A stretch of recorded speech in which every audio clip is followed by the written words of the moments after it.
I'm standing in the middle of a courtroom, watching my own son swear to a judge that I've lost my mind. He wants to throw me into some cheap nursing home just to get his hands on my old log cabin. But what he doesn't know is, I own the very high-rise where his law firm rents its offices. Don't go anywhere, because this story will show you how the heartless pursuit of money can turn children into monsters. Before I tell you about that horrifying Christmas Eve, take a second and leave a comment letting me know what state you're watching from. I read every single one because sometimes the kindness of strangers is warmer than the embrace of your own flesh and blood. I was sitting in an office at the 5th Precinct across from a young social worker named Emily. The fluorescent lights overhead flickered, casting a cold glare on my white hair. Emily looked at me, her eyes filled with something I hadn't received from my family in a long time: respect. She handed me a steaming paper cup of tea, and my trembling hands clutched it like it was the only life raft in a stormy ocean of memories. "Mr. Vance," she said softly, "tell me from the beginning. Why is a man like you sitting here on the coldest night of the year?" I took a sip of tea, the bitter taste spreading through my throat. "My name is Arthur Vance, and I'm 76 years old.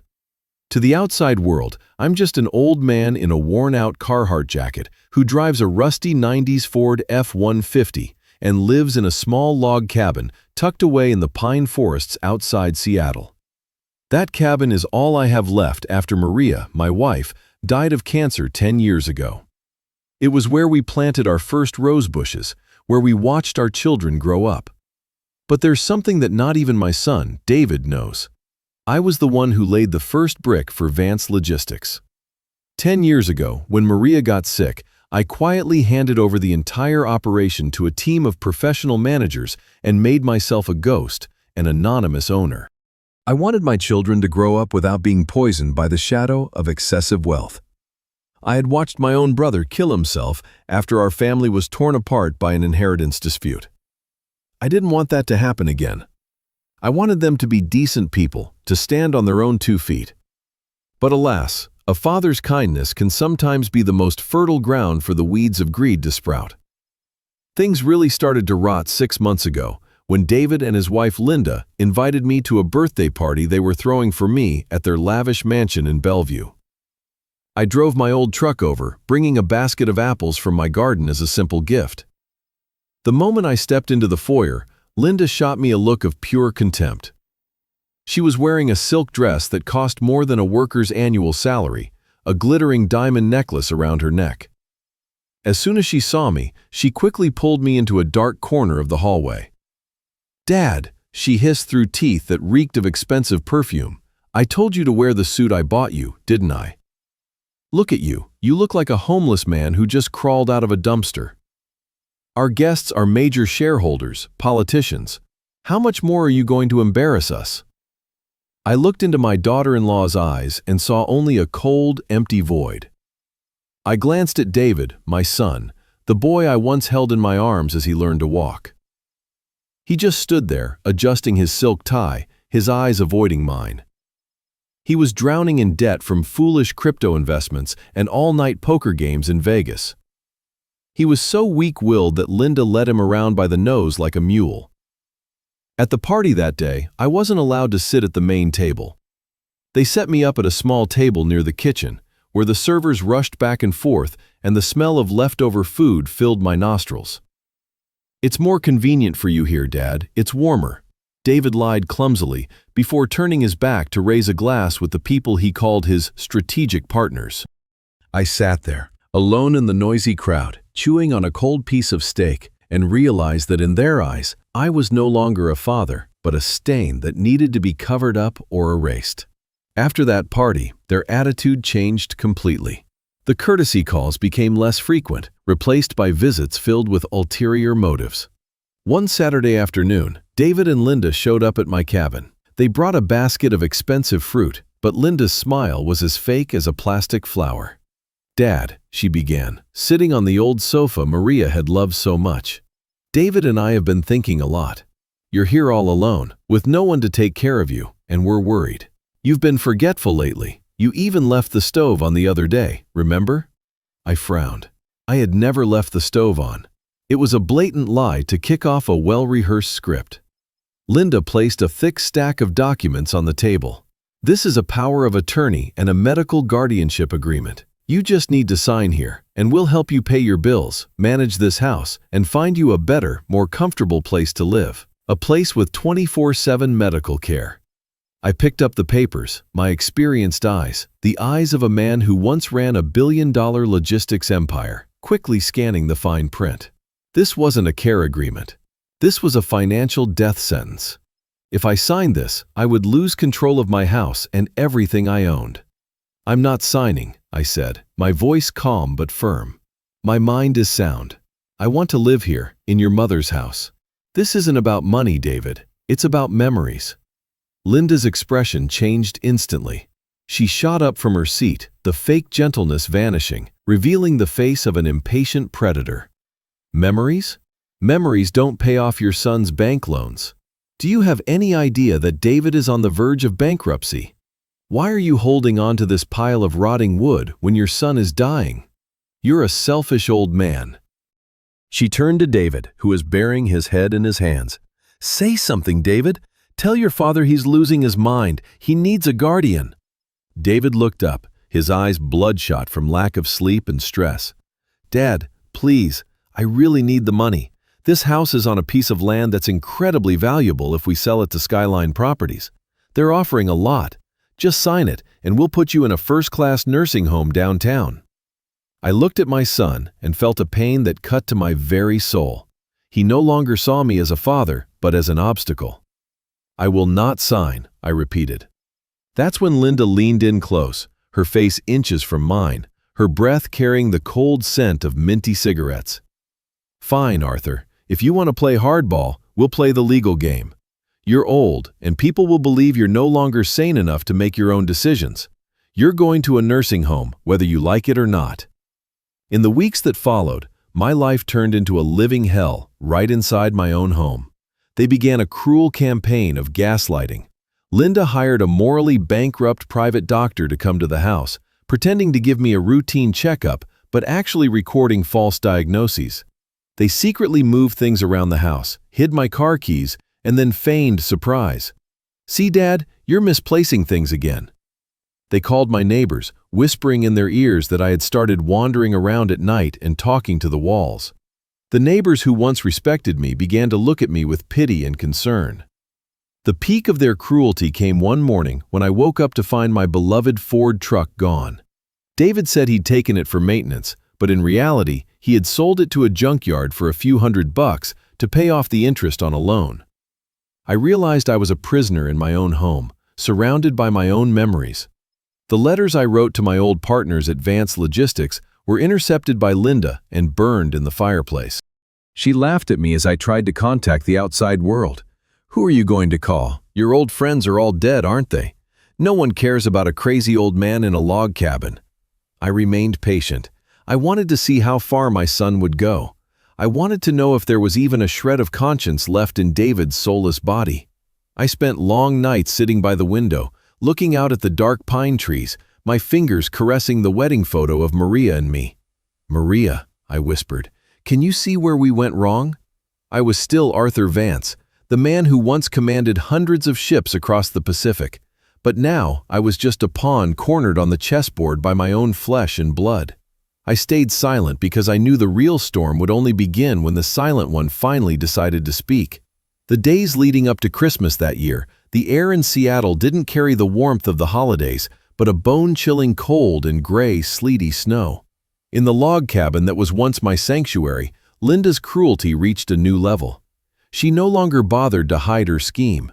To isolate me completely, she had the landline disconnected, claiming it was to cut costs since Dad never calls anyone. She even secretly removed the batteries from the smoke detectors and shut off the heat in my room at night, leaving me to shiver under 3 thin blankets. David saw it all, but he chose to remain silent. Whenever our eyes met, he would quickly look away, burying his face in the mounting debt figures dancing on his phone screen. He had become a stranger in his own home, a silent accomplice to his wife's crimes. I continued to endure it, with a patience that astonished even myself. In my years battling in the international business world, I had learned that the most formidable enemy isn't the one who attacks relentlessly, but the one who waits for the perfect moment when their opponent reveals their darkest nature. I used that time to observe. I saw Linda rummaging through Maria's drawers, tossing priceless mementos into trash bags simply because they couldn't be sold for cash. I saw her smirk triumphantly when she found the meager savings book I had intentionally left out. A few $1,000s she dismissed as a poor man's pocket change. But what she didn't know was that every night, after they were both passed out from their arguments about money, I would retrieve a tiny satellite phone from a secret loose floorboard. I contacted Marcus, the current CEO of Vance Logistics. "Not yet, Marcus," I ordered, as he pleaded to send a convoy to rescue me. "I need them to go all the way. I need evidence so undeniable that even the most corrupt conscience cannot refute it." The climax of their heartlessness occurred on Christmas Eve. While millions of families were gathered around their fireplaces, Linda and David had prepared a gift for me I would never forget. I had walked to church to pray for Maria's soul, the one habit I never broke. When I returned close to midnight, my old legs were numb from the snow. But as I reached for the doorknob, I froze. The lock had been changed. A chill ran down my spine, not from the cold, but from the reality staring me in the face. I knocked, gently at first, then with increasing urgency. The door creaked open, but only as far as the security chain would allow. Linda stood there, wrapped in an expensive fur coat, a glass of red wine in her hand. She looked at me as if I were a stranger, a beggar. "Did you forget, Arthur?" she sneered, her voice as sharp as a knife. "You agreed to move into the nursing home tonight. Your things, we've already packed them up for you over there." She pointed to the backyard. Amidst the white snow, black trash bags were piled high. My heart sank as I saw Maria's rocking chair, disassembled, my old books torn apart. And there, our wedding portrait, the most precious thing I owned, was lying face down in the slush. "David!" "Where's David?" I yelled, my voice cracking with rage. David appeared behind his wife, his face pale and lifeless. "I'm sorry, Dad," he mumbled, unable to look me in the eye. "But the house belongs to Skyline Properties now. They need the land immediately to stay on schedule with their project." We had no other choice. "Just go. There's a shelter 3 miles from here. They'll give you a place to sleep for the night." Linda let out a loud laugh that tore through the silent Christmas night. "Go on, you senile old man. Don't bother us anymore. The petition for an emergency guardianship has already been filed with the court. Tomorrow, you'll be officially under the state's care, in a cage for the insane." The door slammed shut in my face. The sound of the deadbolt clicking into place was like a gunshot, ending a blood relationship. I stood there, as the snow fell thicker and thicker, my trembling hands picking up Maria's portrait. I wiped the mud from her smiling face and then walked silently into the darkness. I didn't look back, because I knew, from that moment on, my son named David was dead to me. The man walking through the snow was no longer an abandoned old man, but a beast beginning his final hunt. I walked along the deserted highway, the cold seeping into my bones, but a fire was raging inside me. I had endured enough. My tolerance was not weakness, it was preparation for the most just of reckonings. About an hour later, a police patrol car passed by. That's how I ended up meeting Emily at the 5th Precinct. She saw a lonely old man clutching a wedding photo, and she listened. She had no idea that beneath the tattered coat and wrinkled face was a fortune that could buy an entire city. "Mr. Vance, we'll find you a temporary place to stay," Emily said, her voice choked with emotion after hearing the first part of my story. She had no clue that Linda and David had made a fatal mistake. They thought I was the victim, when in reality, they were the ones being cornered. The next morning, before the sun had even risen, while David and Linda were celebrating their victory with a lavish breakfast in their Bellevue mansion, a team of 12 top-tier lawyers was working through the night in a downtown Seattle law firm, under the direct command of Marcus. "I want a complete file on David Vance's debts with every loan shark in the city," I ordered over the phone from the precinct office after Emily had stepped out. "I want every detail on the Skyline Corporation where Linda works. And most importantly, I want a list of all the properties I own but have allowed them to use." It's time to take it all back, with interest for their cruelty. A few days later, the guardianship hearing took place at the King County Courthouse. Linda arrived in a designer suit, accompanied by the greedy lawyer she had hired to destroy me. She presented her fabricated evidence: doctored audio recordings, false medical reports from the crooked private doctor. She stood before Judge Miller, a man known for his strict demeanor, and spewed her lies. "Your Honor, my father-in-law has completely lost his mind. He wanders out in the snow at night, throws his belongings into the yard, and then accuses us of abuse. We are acting out of love, trying to get him into a special care facility to protect him from himself." David sat in the gallery, his head bowed, his shoulders shaking. Was he feeling regret? No, I knew my son. He was shaking because he was afraid his scheme to get the land would fail, afraid his creditors would come for him if he didn't have the money by the end of the week. Judge Miller looked at me, then at Linda's thick file. He sighed and reached for his gavel. Based on the evidence presented, this court finds that Mr. Arthur Vance is no longer competent to— "Your Honor, I object," I said, standing up calmly from the defendant's table. Gone was the stooped posture, gone was the fear. I stood tall, my eyes sharp as blades, looking directly at the judge. At that exact moment, the courtroom doors swung open.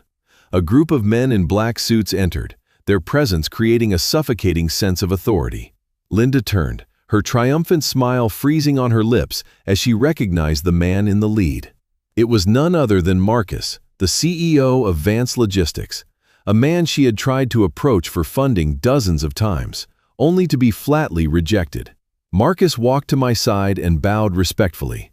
"Chairman Arthur Vance, the corporation's legal team is here as you requested." The courtroom erupted in a flurry of whispers. Judge Miller's eyes widened, the gavel nearly slipping from his hand. Linda stammered, "Chairman? Vance Logistics? That's impossible. You're just an old man who lives in the woods." I looked at her, a faint smile on my lips. "Linda, you were so busy scrutinizing my old clothes that you forgot one thing. The very Skyline Corporation you work for is merely a subsidiary in my ecosystem. And David, my son." I turned to face my son, who was frozen in his seat. "That $2 million debt you owe the loan sharks. Do you know who bought that debt from them this morning?" The silence that fell over the courtroom wasn't ordinary silence. It was a thick, heavy pressure that made you feel like you were at the bottom of the ocean, where the slightest movement could make your chest implode. Judge Miller pushed his glasses down his nose, staring at Marcus and then back at me. The doubt in his eyes had been replaced by intense curiosity. Linda stood there, her mouth agape, unable to form a word. She looked like a porcelain doll that had been smashed against a wall, the cracks of her false confidence spreading across her perfectly made-up face. As for David, he couldn't even sit up straight anymore. He clung to the back of the chair in front of him, his shoulders trembling violently like someone in the throes of malaria. My lead counsel, Sarah Sterling, a steel-willed woman known as the White Shark of Manhattan law, stepped forward. The sound of her heels on the marble floor was as sharp and final as a series of gunshots. "Your Honor," Sarah began, her voice cold and precise, "we are here today to represent Mr. Arthur Vance, not as a victim in need of a guardian, but as an individual whose personal rights have been violated and who has been the target of an extortion plot by his own family. Here is a comprehensive mental health evaluation from the Mayo Clinic, conducted secretly 2 weeks ago at Mr. Vance's request. The results show his cognitive functions are well above average for a man in his 70s, and this," she produced another stack of documents, "is proof that Mrs. Linda Vance transferred $50,000 to the account of Dr. Halloway, the man who provided the false diagnosis of dementia for Mr. Vance." The courtroom exploded with murmurs. Judge Miller slammed his gavel down. "Order! Mrs. Linda Vance, do you have an explanation for this?" Linda stammered, her trembling hand clutching her Hermes bag. I was just trying to do what was best for him. He's old, he dresses like a beggar, he lives in that run-down shack.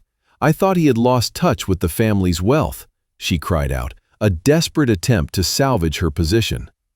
I stood there, looking at her with undisguised disgust. The family's wealth? What was she talking about? All the wealth she was enjoying, from the Bellevue mansion to the designer dresses she wore, all of it came from my sweat and blood on cargo ships half a century ago. I stepped out from behind the defendant's table, my steps slow but steady, heading toward David. I looked my son straight in the eye. "David," I said his name, a name Maria and I had chosen with all our love, hoping he would grow up to be a righteous man like the biblical King David. "Do you know why I chose to live in that log cabin? It wasn't because I was poor. It was because there, I could still hear your mother's laughter whenever the wind blew through the pines. There, I didn't have to face the greed of demons disguised as humans. I had hoped you would come to me, not to ask me to sign papers, but to ask if I was cold, if I was okay after your mother died. But you chose Linda. You chose crypto. You chose betrayal." David buried his head in his hands, his choked sobs echoing in the silent room. But I no longer felt any pity. My patience had run out the night he stood by and watched Linda throw his mother's picture into the mud. Sarah Sterling delivered the final blow. "Your Honor, in addition to the fraudulent guardianship attempt, we are officially filing a lawsuit against Mrs. Linda Vance and Mr. David Vance for elder abuse and conspiracy to commit fraud. We also request an immediate eviction order for them from the mansion in Bellevue. Because that mansion, Your Honor, is actually owned by a trust in Mr. Arthur Vance's name. They were merely temporary residents, permitted to live there by his grace. And tonight, that permission is officially revoked." Linda collapsed to the floor, her eyes wide with terror. The glamorous world she had built with such cruelty was crumbling like a sandcastle against the tide named Arthur Vance. After the hearing ended in a complete victory for me, I walked out into the courthouse corridor. The pale winter sun streamed through the large windows, illuminating the dust motes dancing in the air. Linda ran after me, sobbing, clutching the sleeve of my old, worn-out jacket, the same jacket she had called trash just moments before. "Dad, you can't do this. I'm pregnant. David needs money to pay his debts. We'll be out on the street." I stopped and firmly removed her hand from my arm. "Pregnant," I repeated, my eyes as cold as the Arctic ice. "If there is a life growing inside you, then pray that child never inherits its mother's soul. As for being on the street, last Christmas Eve, I was on the street. In the snow. Were you worried about me then, Linda?" I turned to David, who was leaning against the wall, his face ashen. "Son," I said, my voice low, "you owe the mob $2 million. I bought that debt from Anthony Duca. You know who Anthony is, don't you? He's not the patient type, but I'm more fearsome than he is, because I am now your legal creditor. I won't demand the money immediately. I'll let the law handle your fraudulent business dealings at Skyline. I have gathered enough evidence of you and Linda embezzling company funds to cover your crypto losses. A long trip to a federal prison will give you plenty of time to reflect on the value of family." Just then, Marcus approached and reported, "Chairman, Linda Vance's termination from Skyline was effective 5 minutes ago. Their bank accounts have been frozen by court order pending investigation. Their Mercedes and Lexus are being towed to the trust's asset warehouse as we speak."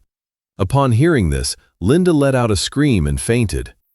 David stood there, numb, looking at me as if I were a god of judgment who had just brought down the most terrible punishment upon his life. I didn't feel joy watching them fall.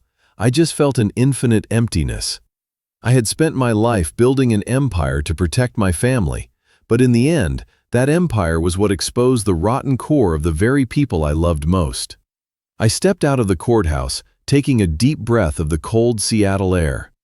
Emily, the social worker from the police station, was waiting for me in the distance. She smiled, a smile without a hint of calculation, unaware that the man walking toward her was a billionaire. "Mr. Vance, I'm so glad you're okay." "I was worried about you all morning," she said as she ran up to me. I smiled back at her, a genuine smile from the bottom of my heart. "Thank you, Emily. Would you like to get a decent lunch? This old man is buying today." As we walked toward the sleek black Lincoln that Marcus had waiting, I saw David and Linda being escorted out by court security. They stood huddled on the sidewalk, with no car, no money, and no more arrogance. They looked just like I had 3 days ago, but there was one big difference. I had Maria in my heart and my honor in my soul, while they had only emptiness and hatred. I got into the car and looked out the window as we pulled away. The legal battle may have ended, but my fight to reclaim the meaning of my life had just begun. I had billions in the bank, but what I truly owned at that moment was Maria's wedding photo and the peace of mind that came with seeing justice served. "Marcus," I said as the car turned onto the main avenue, "prepare the paperwork to sell the log cabin and the surrounding forest, but not for my benefit. I want all of that money, plus another $500 million from my personal fund, to be used to build a resort complex exclusively for abused and neglected elderly people. And I want Emily to oversee the project." The car sped away, leaving behind the skyscrapers of Seattle and the souls corrupted by money. I closed my eyes, feeling the warmth from the car's heater, and for the first time in years, I heard Maria's whisper in the wind. "You did the right thing, Arthur. You did the right thing." I was sitting in my old office at the Vance Logistics headquarters, a vast space overlooking Elliott Bay that I hadn't set foot in for a decade. Everything was the same, from the polished mahogany desk to the silver models of cargo ships on the shelves, but the man standing in it was different. I was still wearing my old Carhartt jacket, but now, beneath the frayed fabric was a heart that no longer had room for blind mercy. Marcus stood beside me, reporting on the liquidation of David and Linda's assets. Meanwhile, news of the courtroom drama had spread like wildfire through Seattle's financial papers. An anonymous billionaire suddenly rising from the ashes of a family dispute. It was the kind of story the American public craved. However, Linda was not the type to accept defeat quietly. As I had predicted, the most vicious people are often the best at playing the victim.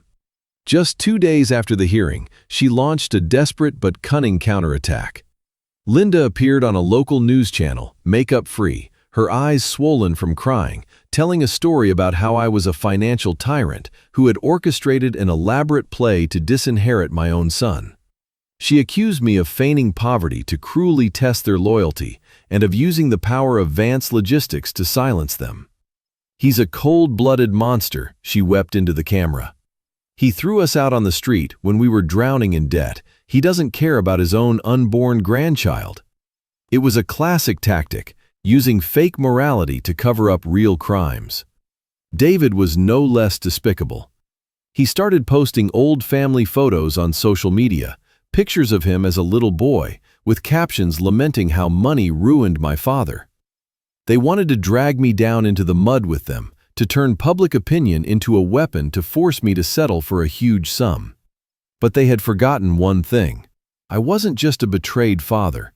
I was a strategist who had survived battles they couldn't even imagine. I sat silently, watching the recording of Linda's interview, my fingers tapping lightly on the wooden desk. "Marcus," I said, my voice as cold as the winter wind on the sea, "it's time to show them the power of the whole truth. Release the hidden camera footage I had installed in the log cabin over the last 6 months." Those videos were irrefutable proof. The public was horrified to see Linda secretly putting strange pills in my tea, to see David grinning as he held the forged power of attorney, and especially to hear the conversation on Christmas Eve when they called me a dying old man and threw Maria's portrait in the snow. Linda's entire victim narrative crumbled in less than an hour. The wave of public outrage turned on them with a vengeance, 1,000 times stronger. The district attorney's office immediately expanded its investigation to include attempted murder after seeing the footage of Linda tampering with my medication. Their own cruelty had become the rope that tightened around their necks. I didn't have to say a single word in my defense on television. Their actions spoke for themselves. While the outside world was in turmoil, I spent most of my time at the headquarters of the Maria Vance Foundation. Emily had officially become my special assistant. She had a pure heart, but also a sharp mind, a combination I had always wished for in David but never found. I taught her how to manage cash flow, how to vet cases of elder abuse, and how to stand up to the greedy lawyers trying to prey on the defenseless. "Emily," I told her one afternoon as a light snow fell, "never judge a person's strength by their appearance. The devil often wears a fancy suit, while the ones who hold the truth sometimes wear only rags." She nodded, taking careful notes. I saw in this young woman a new hope, a continuation of the values Maria and I had worked so hard to build. But the hardest part was still ahead. One evening, Marcus reported that David had been arrested trying to flee to Canada with what little cash he had left. He was being held at the King County Jail. Linda was under house arrest, awaiting trial for embezzlement at Skyline.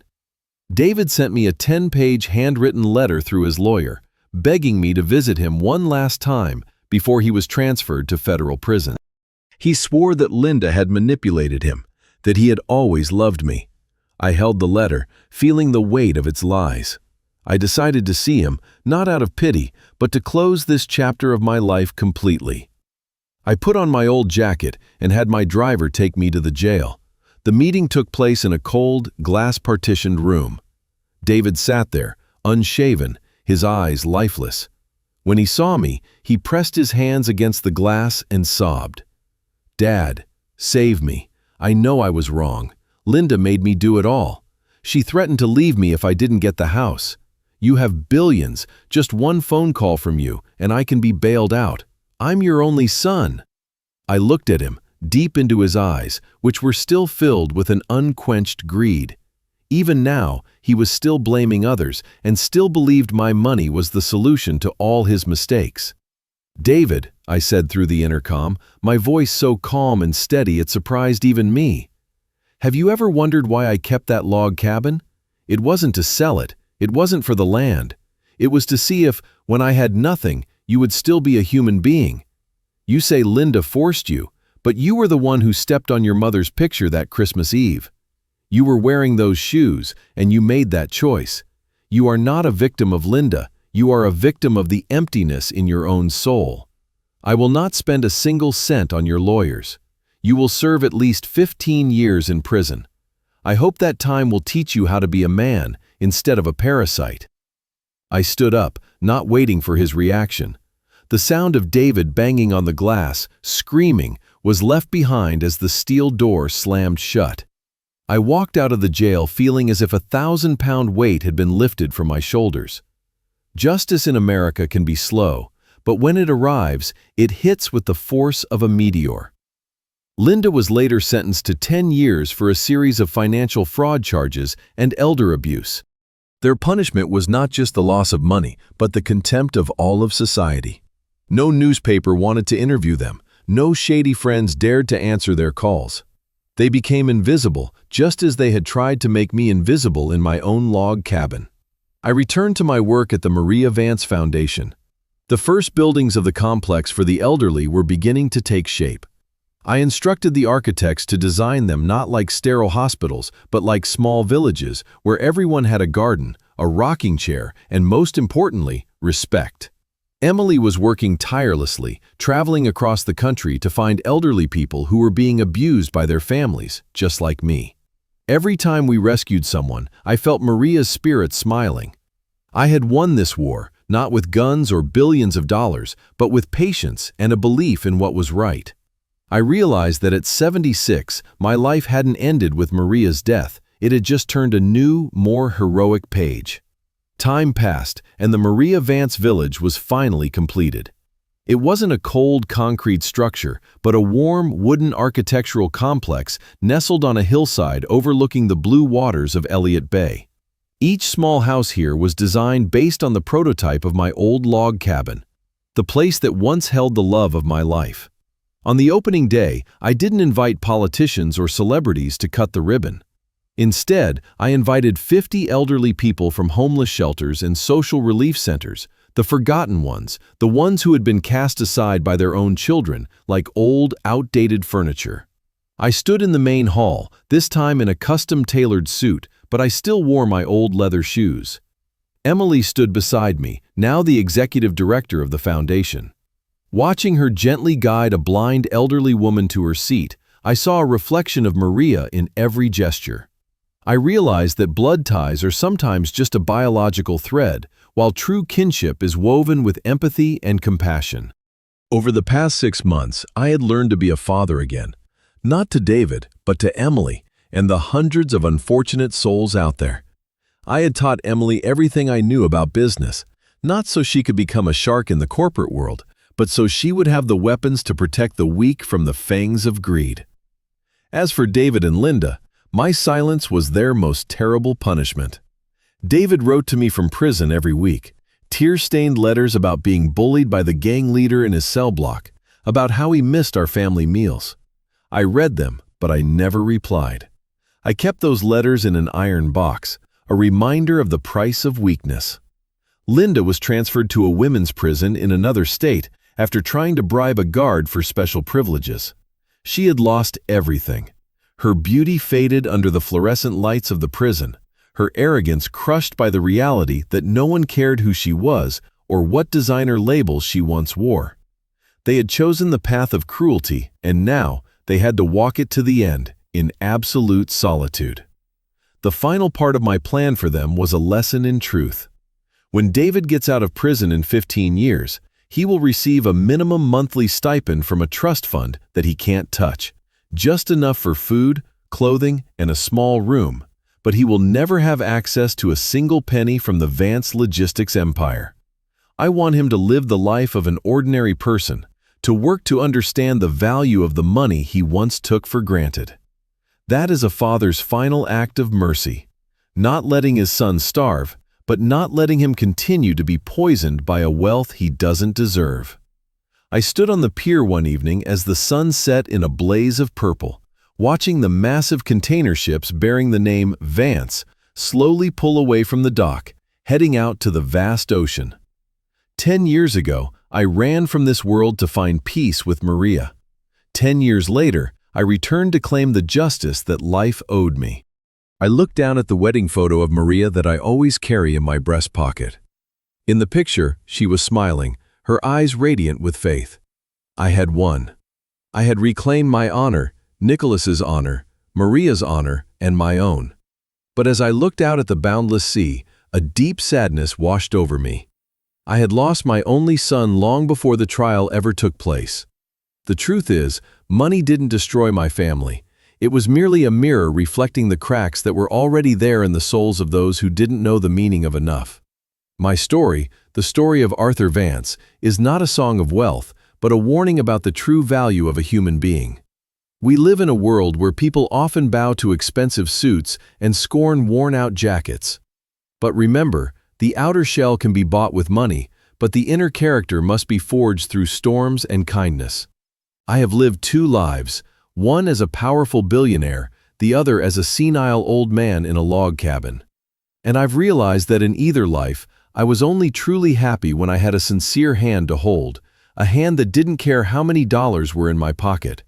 As I look back on this journey, I want you, the people listening to me, to take a moment to look at the loved ones around you. Don't wait until the snow is thick on the ground and the locks have been changed to realize you've been raising demons in your own home. Filial piety isn't found in lavish holiday gifts, but in how you treat your parents when they no longer have anything to offer you. Never underestimate an old person, because behind the wrinkles and faded eyes may be a soul of steel that has crossed 1,000 stormy seas to give you a peaceful life. This story ends here, but I hope its message will stay with you. Thank you, Emily. Thank you, Marcus. And thank you to the pain that helped me find myself again.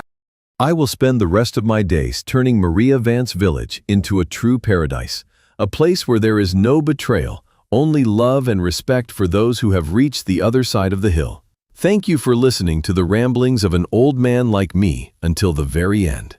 If Arthur Vance's story has touched a corner of your heart or made you think of someone who needs to be loved, please leave a comment sharing your thoughts or the state you're watching from. Your support, your likes, and your subscriptions are the greatest motivation for us to continue telling stories of humanity and justice to the community. I wish you all peace and the love of those who are truly sincere.